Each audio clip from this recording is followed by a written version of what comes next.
Olá, seja bem-vindo, seja bem-vinda, você que ouve o podcast ADU, mais um canal de comunicação da Associação de Docentes da Unicamp.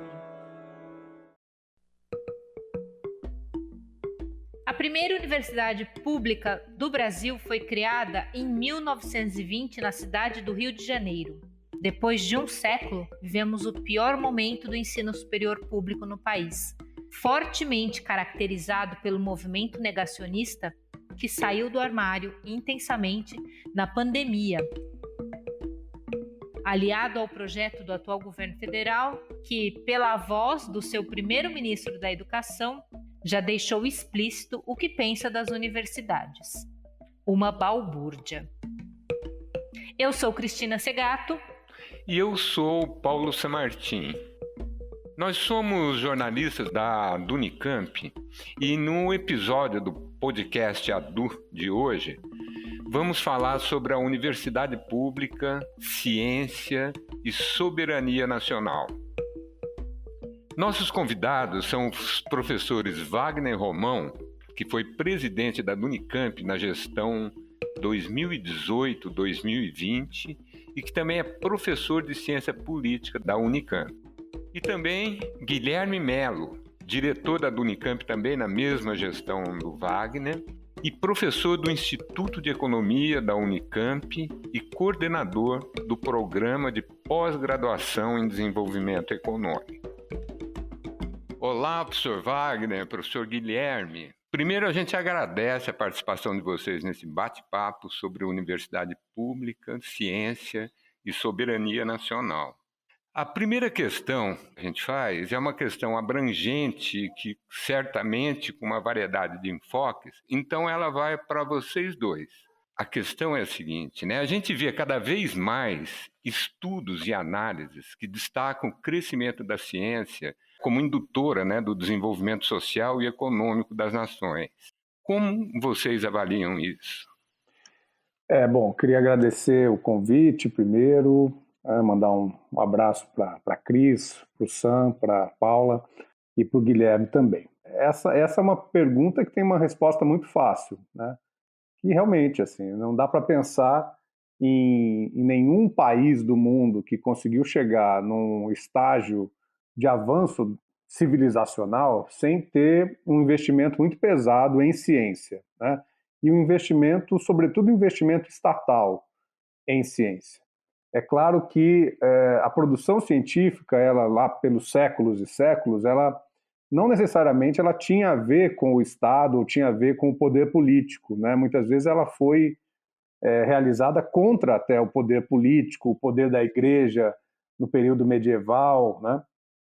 A ciência ela está sempre, digamos assim, enfrentando o status quo, né, enfrentando as posições consolidadas. E esse é o caminho da ciência, né, o caminho do enfrentamento de grandes desafios que a humanidade se colocou ao longo dos séculos e que a ciência foi enfrentando, né? E a comunidade científica, isso que nós chamamos de comunidade científica, ela tem um papel muito importante também, porque ela é algo que é fundamental para a gente pensar a ciência, que é exatamente essa existência de uma superação permanente daquelas descobertas, daqueles avanços científicos que a humanidade foi fazendo ao longo desses séculos, né?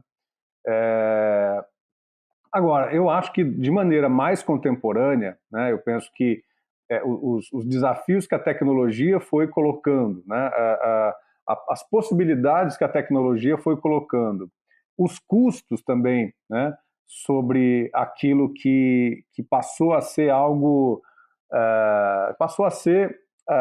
digamos, o avanço tecnológico que os países centrais ou os países mais desenvolvidos foram obtendo. E tudo isso tem realmente um custo muito alto, né? Um custo de investimento econômico. O Guilherme vai poder falar isso com mais exatidão do que eu, mas tudo isso realmente envolve um investimento público muito intenso, né? A não ser que a gente tope, né? Que a gente conceda à iniciativa privada, a determinadas figuras da iniciativa privada, bilionários, trilionários, né, que eles controlem esse processo. Então, acho que qualquer país que almeje, né, ser um país desenvolvido, ser um país soberano, ele tem que fazer obrigatoriamente investimento pesado em ciência, em tecnologia e inovação também, né? A inovação ela entrou aí nas últimas décadas como um elemento desse campo, né? Mas a ideia de ciência e tecnologia ela já é há muitas décadas, né? Algo fundamental para a gente pensar em desenvolvimento de um país, de uma nação articulada a essa ideia de soberania nacional, né? Então eu penso que é crucial, né, o investimento do poder público, do Estado, em todos os setores da ciência para que o país possa se desenvolver bem. Bom, primeiro também agradecer o convite, é um prazer estar aqui com vocês. A questão da ciência e do desenvolvimento técnico e tecnológico é uma questão muito explorada no debate econômico desde os seus primórdios, né? Vamos lembrar, né, que uma discussão tradicional, por exemplo, do Ricardo com Malthus, né? Malthus acreditando na necessidade de controle populacional por causa do aumento da demanda por alimentos, e a discussão ali era como os ganhos de produtividade poderiam superar esses limites impostos pelo aumento da demanda por alimentos, né? O Marx, por exemplo, nos Grundrisse, ele tem uma frase muito interessante, né? Ele fala que chegará um momento em que o valor, né, extraído do trabalho se tornará uma base miserável da valorização do capital, da valorização do valor. Porque ele apostava, no que ele usava como termo, no general intellect, a ciência aplicada à produção. E como a ciência aplicada à produção iria aumentar a participação do conhecimento, desse general intellect, né, voltado para a produção de mercadorias e serviços, a participação, então, do conhecimento na geração de valor, né, o que tornaria cada vez mais o capitalismo menos dependente do trabalho vivo, e essa é a grande contradição na obra de Marx, né? É o capital que explora o trabalho, portanto depende do trabalho para se valorizar, mas ao mesmo tempo expulsa o trabalho, porque ele gera revoluções tecnológicas permanentes, que são poupadoras de mão de obra, né? E obviamente que esse tema foi avançando em vários momentos, né, da literatura econômica. O Schumpeter é uma pessoa que aborda muito o tema da inovação, os economistas neo-schumpeterianos também, e mesmo no mainstream macroeconômico, né, no que nós chamamos da ortodoxia, esse tema aparece sob várias formas, como, por exemplo, o termo que eu particularmente não gosto nem um pouco, mas a ideia de capital humano, né? O que eu estou querendo dizer com isso? Que as diferentes vertentes contemporâneas da economia, todas elas dão um valor imenso para a questão da ciência e da tecnologia. E como ela, dentro do capitalismo, é o grande motor da valorização do capital, né? É ela que permite o aparecimento de ganhos extraordinários, né, para os capitalistas e novas fronteiras de acumulação. No caso dos países, se você pegar todos os países desenvolvidos, né, eles têm uma tradição no campo da ciência e da inovação que é bastante relevante. Você pode falar, obviamente, dos Estados Unidos, como, por exemplo, com seu alto investimento em defesa, mesmo na questão aeroespacial, né, que gera uma série de inovações que se espraiam para o resto da economia, mas também pode falar do Japão, mais recentemente da China, e de diversos outros países europeus, por exemplo, que têm uma tradição de inovação, pesquisa em ciência e tecnologia bastante fortes e que consolidam as suas empresas e a sua liderança no capitalismo. No caso das nações em desenvolvimento, uma das características que uma das características que nos marca como subdesenvolvidos, ou seja, um dos marcadores do subdesenvolvimento, é exatamente a incapacidade, como os estruturalistas diziam, de endogenização do progresso técnico. Nós somos consumidores de tecnologia, mas temos muita dificuldade de produzir, de inovar, de pesquisar e de fazer a tecnologia localmente. Então, a gente não endogenizou o processo de inovação, processo de ciência. Olha que o Brasil ainda investe muito pouco em ciência, cada vez menos, né? Dado esse cenário do teto de gastos, o esmagamento do Estado, a destruição das políticas públicas. Mas até 2018, por exemplo, o Brasil, em média, gastou em torno de 1,2% do PIB. Se você pegar Estados Unidos, ele gasta 2,9%, 2,8%, a China 2,2%. A China hoje já supera os Estados Unidos, inclusive em vários indicadores de ciência e tecnologia, patentes, etc. Só que a América Latina está atrás, inclusive a média da América Latina está atrás, inclusive do Brasil, com 0,6% do PIB.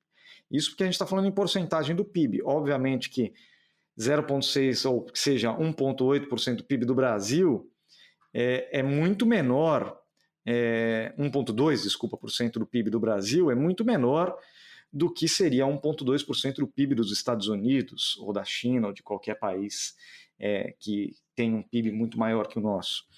Então, o que nós estamos falando é o seguinte: a ciência, a inovação, ela é fundamental no capitalismo. Se você quiser trilhar o caminho do desenvolvimento, não há caminho possível sem ciência e inovação. Todos os países desenvolvidos na história do capitalismo demonstram isso. O problema é como endogenizar o progresso técnico, a ciência, e isso exige um planejamento e um investimento olhando para o médio e longo prazo. Quer dizer, obviamente, a ciência ela gera resultados não no curtíssimo prazo. Infelizmente, no Brasil e na maioria dos países subdesenvolvidos, essa visão de longo prazo está ausente, o que dificulta a endogenização do progresso técnico. Exatamente o que vocês comentaram, os dois professores comentaram, em todos os países desenvolvidos do mundo, dos mais diferentes perfis políticos e econômicos, nós sabemos que o Estado tem um papel fundamental como indutor da ciência e da pesquisa. Já no Brasil, nós acompanhamos agora, neste momento, um desmonte, um desinvestimento em ciência e em tecnologia, e o papel do Estado como indutor da ciência não existe. O que está acontecendo e quais são os efeitos imediatos e futuros desse desinvestimento em ciência no Brasil? A ciência é um processo que envolve muitos riscos, né? Principalmente a pesquisa básica, né? Aquela pesquisa que não está ligada imediatamente a uma inovação palpável, a um produto, um serviço palpável que será gerado no curto prazo, né? Mas mesmo aquelas pesquisas, por exemplo, na área farmacêutica, sobre vacinas, sobre novos medicamentos, há o risco, evidentemente, delas fracassarem. A ciência trabalha, né, nesse sentido, quer dizer, a confirmação de que algo não funciona, de que algo não é possível, também faz parte do processo científico, né? Mas, obviamente, que esses riscos, eles inibem, muitas vezes, a participação do setor privado, porque eles implicam em riscos de prejuízos financeiros que muitas vezes as empresas preferem não arriscar, certo? Então o Estado ele tem um papel central no financiamento da ciência e da tecnologia. Eu não diria só no financiamento, mas no próprio direcionamento das pesquisas. Veja só, por exemplo, em 2019, as pesquisas que diziam respeito à captação, armazenamento de carbono, né, a questão da descarbonização, somaram 2.500 artigos, o que é 60 vezes menos do que as pesquisas na área de inteligência artificial, que mostra quais são as prioridades, né, do financiamento à ciência. Então, o Estado ele pode financiar e, ao financiar, também demonstrar as prioridades que ele tem na pesquisa e na ciência. Então, o Estado, a professora Mariana Mazzucato usa um termo que é consagrado na literatura do Estado paciente, né? Porque o investimento em ciência exige uma certa paciência, né? Exige, como eu falei, envolve riscos, envolve um período de retorno temporal que muitas vezes é longo. E, obviamente, que esse risco elevado e esse retorno no longo prazo exigem muitas vezes a participação do investimento público. Isso é verdade em todos os países do mundo, seja em países, digamos assim, com uma gestão mais socializada da economia, como é a China, mas em países capitalistas, tipicamente capitalistas, como Estados Unidos, como Coreia, como Reino Unido, como Alemanha e diversos outros. Então, o que é preciso deixar claro é que, sem a participação do Estado, muito dificilmente você vai encontrar um nível de investimento em ciência e tecnologia adequado a esse processo que a gente chamou aqui de endogenização do progresso técnico. No caso brasileiro, o investimento em ciência e inovação vinha crescendo, né, nos governos Lula, depois nos governos Dilma, e esse processo foi estancado e revertido já a partir de 2015, mas com mais velocidade nos últimos 4 ou 5 anos. Por quê? Porque você criou uma política fiscal, uma regra fiscal, que junta todos os gastos em um limite, um teto, que na verdade é um teto deslizante, que vai reduzindo o tamanho do Estado com o passar dos anos, em relação ao PIB ou em relação ao tamanho da população, e que vai abrindo espaço para você cortar gastos e investimentos que não são obrigatórios, como, por exemplo, os gastos em ciência, né? Você não pode deixar de pagar, por exemplo, a aposentadoria, você não pode deixar de pagar salário de servidor, você não pode deixar de pagar juros da dívida, mas você pode cortar o orçamento do CNPq, da CAPES, das universidades, né? Isso é uma coisa possível. E é isso que a gente tem visto recorrentemente, com impactos muito negativos para o desenvolvimento da ciência e da tecnologia no Brasil. Sr. Wagner, qual que é, no Brasil, o papel das universidades públicas no desenvolvimento da ciência e da pesquisa? Olha, as universidades públicas, elas respondem por uma porcentagem muito alta da ciência que é produzida no nosso país. Eu diria, sem medo de errar, que os programas de pós-graduação que atuam nas universidades públicas, eles têm a principal responsabilidade pela produção da ciência no Brasil. A gente tem, é claro, alguns institutos de pesquisa, centros de pesquisa que não estão ligados diretamente às universidades públicas, mas eles certamente absorvem, né, o material humano, né, que foi produzido pelas universidades públicas ao longo das últimas décadas. A gente tem aqui na cidade de Campinas, né, aqui muito próximo à Unicamp, um conjunto muito denso de laboratórios nacionais, laboratórios ligados ao governo federal, institutos de pesquisa aqui do estado de São Paulo. A gente pode avançar um pouquinho a respeito disso na sequência, mas sem dúvida as universidades públicas elas respondem por esse, alguns números dizem algo em torno de 90%, 95% da produção de pesquisa no país, né? Eu penso que há sempre uma questão relacionada a esse papel, digamos, do que acontece a partir da produção de ciência, né, e da sua utilização pela sociedade, né? E acho que o que tem acontecido nas universidades públicas, sobretudo nos espaços, né, nas instituições internas às universidades, que digamos, catalisam, né, digamos, induzem a realização das pesquisas, é que ela está sempre direcionada àquilo que as empresas poderão fazer ou poderão se utilizar dessa ciência que é produzida nas universidades, né? Aqueles que defendem que essa relação precisa ser cada vez mais encurtada, né, ou seja, cada vez mais aproximada, vão dizer que a universidade tem muita dificuldade de apresentar para o setor, digamos, para o setor produtivo, né, o que ela produz, né? E aqueles e aquelas que entendem que o que a universidade produz enquanto ciência poderia também ser direcionada, né, seja para o poder público, para os poderes públicos, ou seja, para a sociedade civil, para os movimentos sociais, enfim, para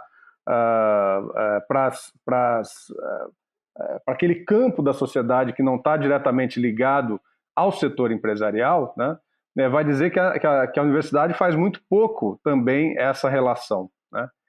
Então eu penso que em se tratando de uma universidade pública, né, de universidades públicas, as federais, as estaduais, pelo Brasil, realmente a gente precisaria pensar numa conexão mais direta das universidades com esse campo da sociedade que está lutando aí contra as desigualdades sociais, né? O meu colega Guilherme apontou essa dificuldade, né, que a ciência tem nos países desenvolvidos de conseguir produzir essa inovação, né, tecnológica. É muito mais barato comprar tecnologia de fora dos países centrais do que produzir dentro do país, de um país em desenvolvimento como o Brasil, né? E, de fato, a universidade, me parece, ela acaba se encontrando, né, num ambiente de recursos muito escassos, também como disse o Guilherme, nós temos nas universidades federais uma queda brusca, né, de financiamento à ciência e tecnologia nos últimos anos. Nas universidades estaduais paulistas, a gente também sofre menos isso, porque há uma vinculação direta entre o ICMS, né, e o recebimento do ICMS e o financiamento das 3 universidades e da FAPESP, né?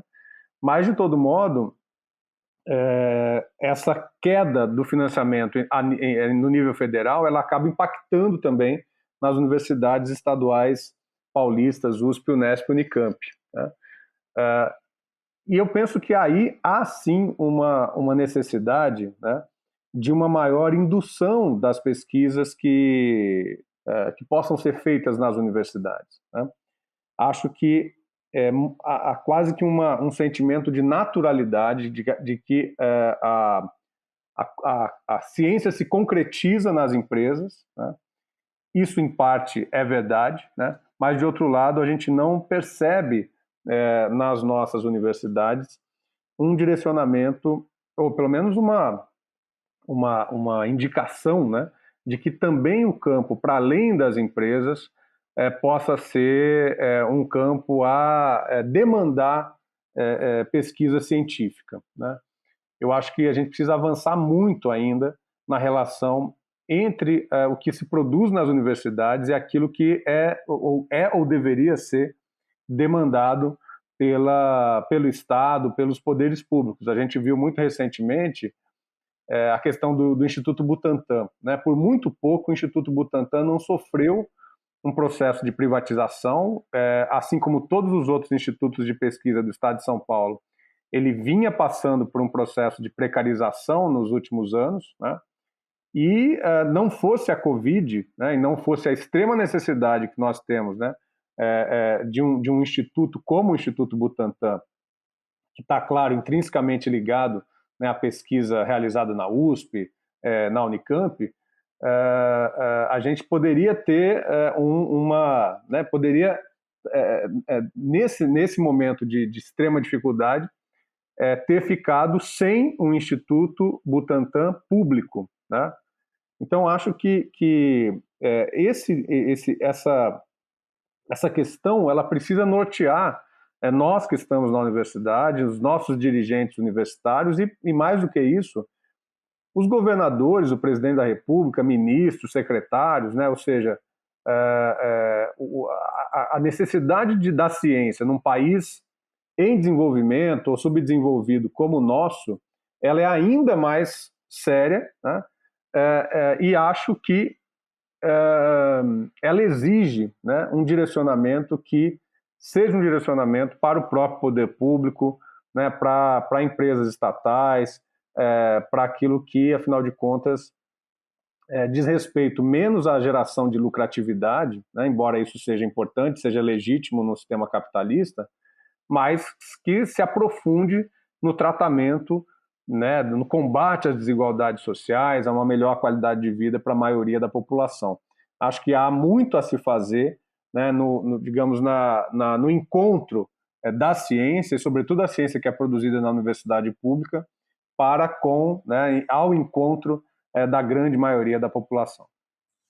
Eu acredito que o Wagner está completamente, eu concordo completamente com o que ele colocou. Quer dizer, no mundo inteiro, a universidade é o espaço da pesquisa, né? É o espaço da ciência, não só do ensino, como da pesquisa e da produção de ciência.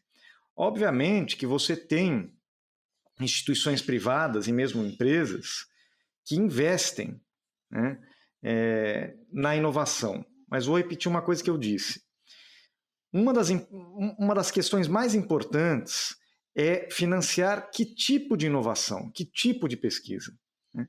Se você deixar na mão do setor privado unicamente para financiar a pesquisa, ele vai financiar algumas pesquisas que trazem maior retorno econômico de curto prazo. Então vamos pegar na área de medicina. O que traz maior retorno econômico de curto prazo? Um novo creme hidratante facial ou um remédio que cure uma doença tropical que atinge países pobres? É evidente que todos os recursos vão ser destinados a produzir produtos, que eu não estou retirando a importância deles, também há inovação, há tecnologia, mas cabe ao Estado também, como financiador, trazer as demandas sociais, ambientais, populares, né, que não seriam financiadas caso todo o processo de produção científica e inovação fosse deixado na mão da iniciativa privada.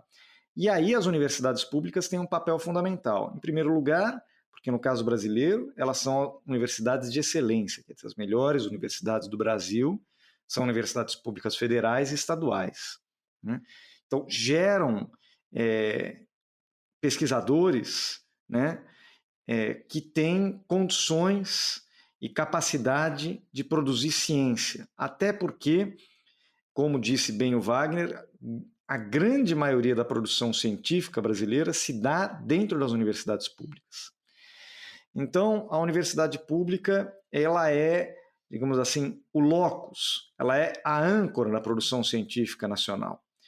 E, obviamente, que o processo de desestruturação, de desfinanciamento, né, de precarização da universidade é também um processo, portanto, de enfraquecimento da produção científica nacional. Quando você encontra na ciência um inimigo, como é o caso do atual governo, você também acaba encontrando na universidade pública o seu maior adversário. Não à toa o governo reiteradamente ataca a universidade como se ela fosse um ambiente, ao invés de produção de conhecimento, de pura libertinagem. Quando, na realidade, quem conhece o esforço e o que é produzido na universidade pública sabe que ele é um espaço de liberdade. Liberdade da produção do conhecimento, liberdade do debate, né, de ideias diferentes, mas sempre com uma responsabilidade social muito presente.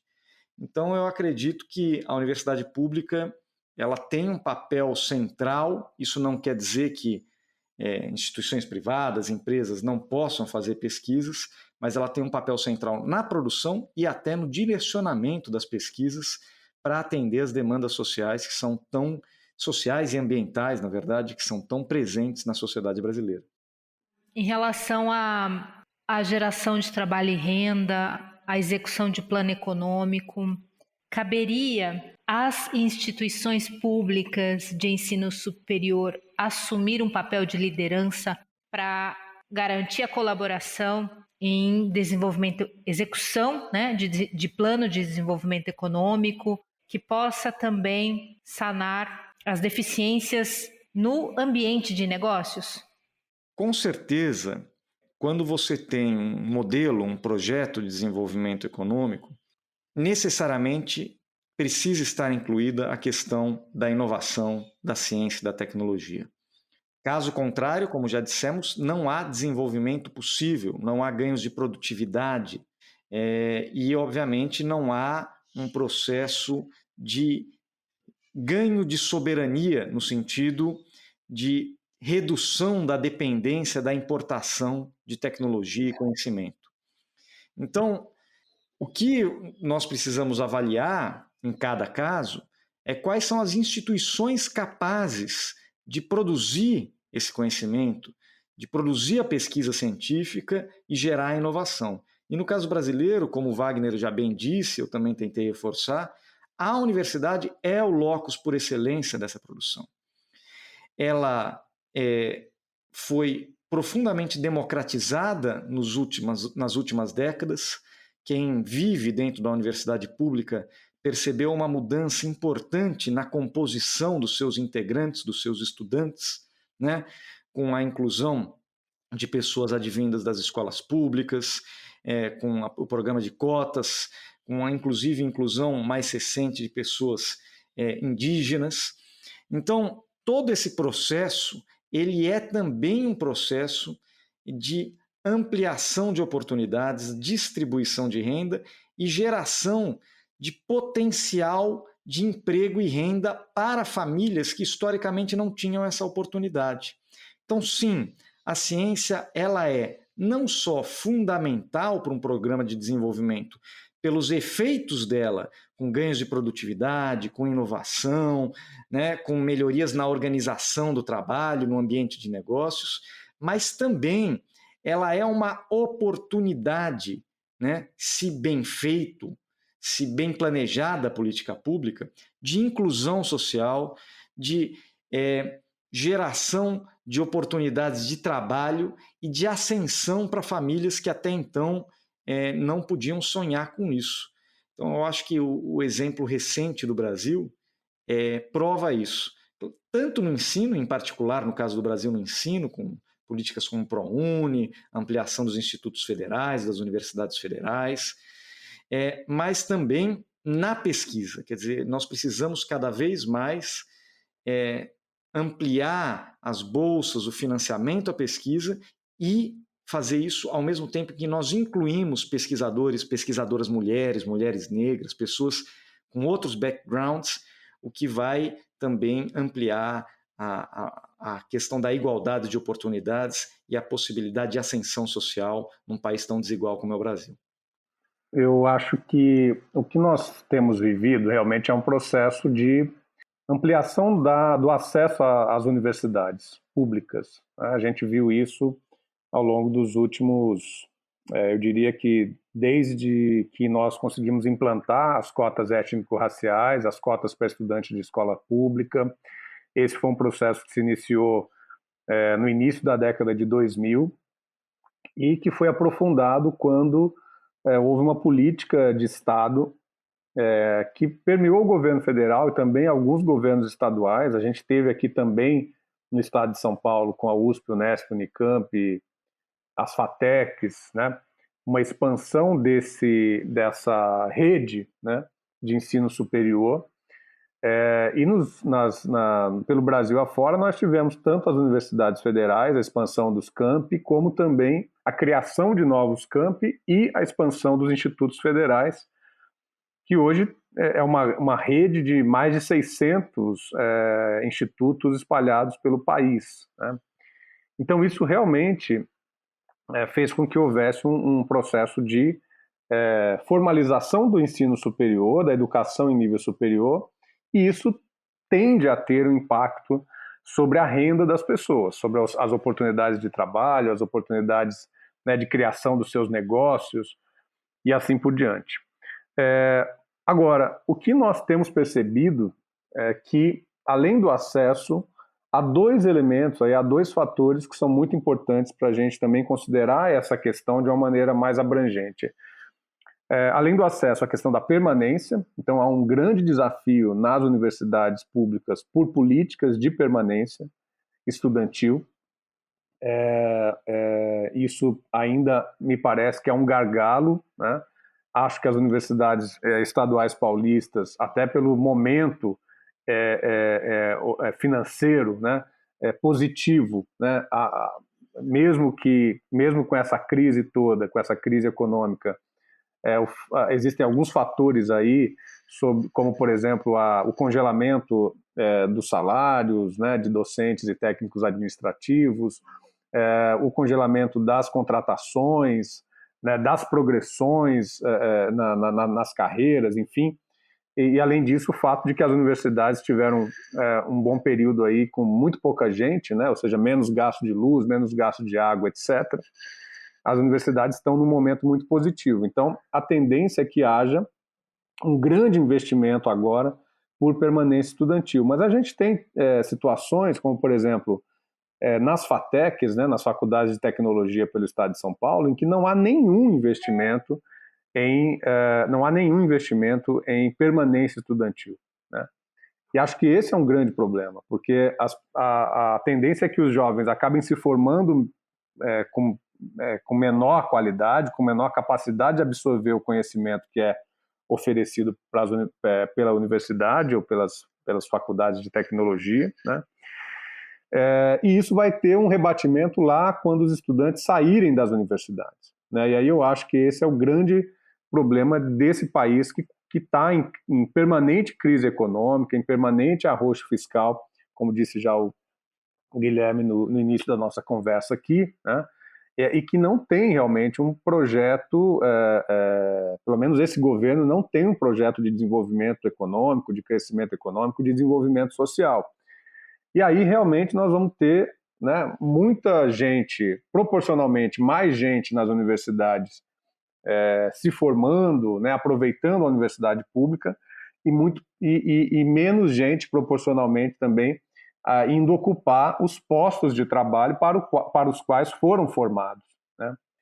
Então, eu penso que nós temos um grande desafio, e aí eu, de novo, dialogo um pouco com aquilo que nós temos enquanto iniciativa privada, empresas, e aquilo que nós precisamos fazer, né? E acho que é um grande desafio para nós pensarmos em termos de arranjos produtivos, né, em termos de uma outra economia, que me parece deve ser uma economia vinculada ao setor público, né, e que possa empregar pessoas, né, empregar pessoas que estão nas universidades e que estão saindo das universidades com uma boa capacidade de formação, com uma boa formação acadêmica, profissional, e que acabam não tendo lugar no mercado de trabalho para exercer as suas profissões e a plenitude da sua formação, né? Então, eu acho que a aposta, né, a gente tem visto, né, periodicamente que a aposta no favorecimento ou em melhorar as condições das empresas no nosso país, ela acaba tendo isso como um elemento de criação, de geração de empregos, né? Ela acaba sempre batendo em limites, né? Quer dizer, essa política ela tem limites também, né? Então, países que conseguem ter um projeto de desenvolvimento que seja articulado à iniciativa do poder público, né, do Estado, eles me parecem ficam mais imunes, né, a esse tipo de crise que a gente tem visto e que as empresas acabam, né, se afugentando, construindo plantas em outros países e assim por diante, né, fechando plantas aqui no Brasil e assim por diante. Eu acho que esse é um grande desafio para nós no próximo período. Eu penso que um país das dimensões do Brasil e com os desafios que tem o Brasil, né, a gente escuta muito falar que o Estado é inchado, que o Estado tem muita gente. E eu acho que para os desafios que nós temos, ao contrário, né, nós temos um Estado que emprega pouco, paga mal a grande maioria do funcionalismo público, né, a não ser as categorias mais privilegiadas, né, mas a grande maioria do funcionalismo público ainda recebe muito mal, né? Tanto na saúde, como na educação, como na assistência social. Então, nós temos que fortalecer, né, o Estado, e acho que essa é uma política também de criação de empregos, de manutenção de empregabilidade para as pessoas que estão saindo das universidades com boa capacidade, sobretudo das universidades públicas. Encerramos aqui o episódio 9, Universidade Pública, Ciência e Soberania Nacional. Siga nossas redes sociais, nosso site e fique por dentro dos temas que serão abordados nos próximos episódios do podcast ADU. Até lá!